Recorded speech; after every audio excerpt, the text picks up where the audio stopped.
सबसे पहले मैं सभी का तहे दिल से धन्यवाद करता हूं जो आप लोगों ने हम पे भरोसा करके हमारी वेबसाइट तक पहुंचे। अब हमारा भी ये फर्ज बन जाता है कि कोर्स परचेज करने से पहले लगभग जो कंटेंट है उसका व्यू आपके सामने पेश कर दिया जाए। इसी कोशिश में मैंने जितनी भी वीडियो है उसमें से कुछ एक क्वेश्चन जो है निकाल के आपके सामने रखे हैं। इन क्वेश्चन के लेवल से आपको अंदाजा हो जाएगा कि जो कंटेंट है वो किस लेवल का है और आपकी तैयारी में किस प्रकार से हेल्पफुल होगा। तो मैं यहां आज कुछ क्वेश्चन डिस्कस कर रहा हूं, उन्हीं वीडियो से लिए हुए उन क्वेश्चन के जवाब से आपको क्लियर हो जाएगा कि ये कंटेंट नया भी है, आपके लिए फायदेमंद भी है, भरोसेदार भी है। इसी के साथ मैं आज का लेक्चर स्टार्ट करता हूं। देखिए उन क्वेश्चन में सबसे पहला क्वेश्चन देखिए, आपसे अगर पूछा जाए कि हरियाणा में जो सोना है उसका उत्पादन होने वाला जो खनिज है किस जिले में पाया जाता है। खनिजों का जो लेक्चर है उसमें से क्वेश्चन को उठाया गया है कि सोने का उत्पादन जहां से होता है, मतलब वो खनिज कहां हरियाणा के किस जिले में पाया जाता है। तो इसका आंसर है अंबाला। तो हरियाणा के अंबाला जिले में सोने के खनिज पाए जाते हैं। सिर्फ हरियाणा में अंबाला ऐसा है जहां पर ये लगभग हमारे दिमाग में आता है कि महेंद्रगढ़ इसका आंसर होगा, लेकिन सही आंसर इसका है अंबाला।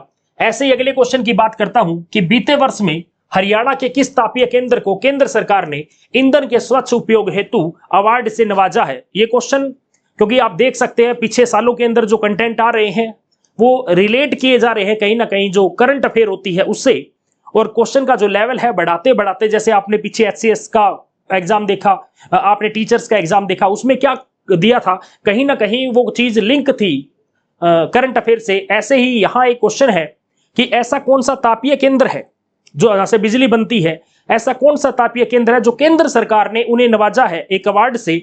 उन्हें यह कहा गया कि आपने जो फ्यूल यूज किया है, आपने जो ईंधन यूज किया वो स्वच्छ तरीके से किया है। तो ऐसा कौन सा तापीय केंद्र है उसकी बात करता हूं, तो वो तापीय केंद्र है फरीदाबाद। फरीदाबाद तापीय केंद्र,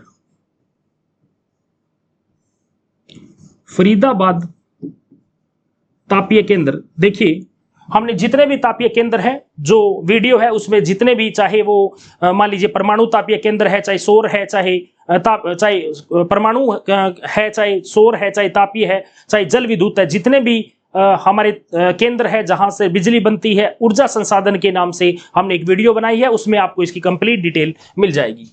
ऐसे देखिए आपसे पूछा गया नवरंग राय सरोवर हरियाणा के किस जिले में है। ये जिलों और सरोवर से क्वेश्चन लिया गया है। तो आपसे पूछा नवरंग राय सरोवर किस जिले में है, तो याद रखिएगा अंबाला जिले के अंदर, अंबाला जिले में ये सरोवर है। अंबाला के अंदर 3 सरोवर है, ठीक है, एक रानी तालाब है, एक लाभू है और एक जो है नवरंग राय है। तो 3 सरोवर अंबाला के अंदर है। तो जो झीलों और सरोवर का जो लेक्चर है वहां से इस क्वेश्चन को लिया गया है। ऐसे सुल्तानपुर राष्ट्रीय उद्यान, ये क्वेश्चन आपको नेशनल पार्क और वाइल्ड लाइफ सेंचुरी से लिया गया है कि जो सुल्तानपुर नेशनल पार्क है उसे नेशनल पार्क का दर्जा देने से पहले उसे किस नाम से जाना जाता था। तो ये क्वेश्चन आपसे पूछा गया है कि सुल्तानपुर को नेशनल पार्क बनाने से पहले वो क्या था। वो एक पक्षी विहार था और उसका नाम प्रसिद्ध साइंटिस्ट जो वैज्ञानिक है, हमारे जो पक्षी वैज्ञानिक है, उनके नाम पे सलीम अली। तो उसका जो नाम है वो है सलीम अली, सलीम अली पक्षी विहार, इस नाम से इनको जाना जाता था। ये एक तरह का इको पार्क है। ऐसा भी आता है कि कौन सा पहले एक इको पार्क था। ये एक तरह का इको पार्क है। हमने हमारे वीडियो जो कंटेंट है उस सारे के अंदर इवन हमने सभी का एरिया कब बना, कब उसे कोई दर्जा दिया गया, हम क्या उसकी खास बात है, एक एक चीज को हमने उस वीडियो के अंदर कवर करने की कोशिश की है। अब देखिए हम बात करते हैं प्रजनन केंद्र से। यहां जो क्वेश्चन लिया गया है वो आपसे प्रजनन केंद्र से पूछा गया है। हमने हमारी वीडियो में सारे प्रजनन केंद्र को एक वीडियो के अंदर इकट्ठा करने का प्रयास किया है। उससे रिलेटेड जो भी खास बातें हैं उस वीडियो में आपको मिल जाएगी। और यहां आपसे पूछा है होग डियर प्रजनन केंद्र जो है वो कहां स्थित है। अगर आपसे पूछा जाए कि होग डियर कहां है तो इसका उत्तर है पलवल। तो आपसे पूछे कि होग डियर प्रजनन केंद्र कहां स्थित है, तो पलवल में स्थित है। तो इन पांचों क्वेश्चन को देख लीजिए, यहां से आपकी तैयारी का आपको अंदाजा हो भी जाएगा। और नेक्स्ट हम बात करते हैं, देखिए नरही पार्क, ये क्वेश्चन जो लिया गया है वो हर्बल पार्क से लिया गया है। तो आपसे पूछा है कि नरही पार्क जो है वो कहां स्थित है, तो नरही पार्क हमारे पास फरीदाबाद के अंदर है।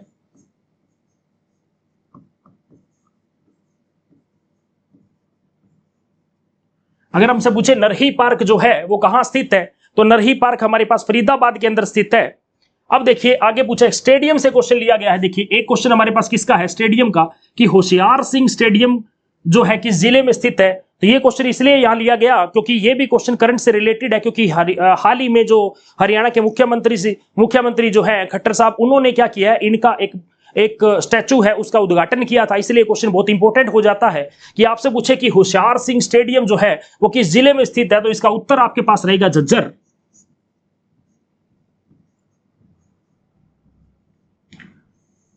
तो होशियार सिंह स्टेडियम कहां है, झज्जर के अंदर स्थित है। ऐसे ही आपसे एक क्वेश्चन पूछा गया, झीलों में से लिया गया है। एक क्वेश्चन आपसे है कि डामर झील किस बांध पर, क्योंकि बांध और झील दोनों को मिला के क्वेश्चन बनाया गया है। वैसे हमने हमारी वीडियो के अंदर बांध का अलग आपको वीडियो मिल जाएगा और झील का अलग वीडियो आपको मिल जाएगा। तो यहां देखिए आपसे पूछा है कि जो डामर झील है, डामर झील जो है हरियाणा के किस बांध पर है। एक्चुअली में क्या होता है, एक झील है, झील के ऊपर एक बांध बना हुआ है। तो ये दोनों कहां स्थित है उसकी बात करूं तो सिरसा में स्थित है। और ये देखिए कौन सा बांध है वहां, O2, जिसको वीराज बांध बोलते हैं।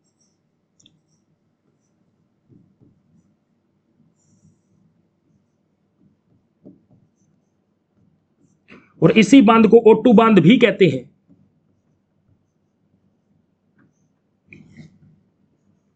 अभी हाल ही के अंदर जो बाढ़ आ रही थी तो उसमें सबसे ज्यादा घग्गर नदी के पानी की वजह से इसी बांध पर खतरा था, इसीलिए ये क्वेश्चन इंपॉर्टेंट हो जाता है। आपसे पूछे कि ये या वहां कौन सा बांध है, तो ये राज बांध है, O2 सिरसा के अंदर स्थित है। ये सिरसा में O2 गांव है, वहां स्थित है।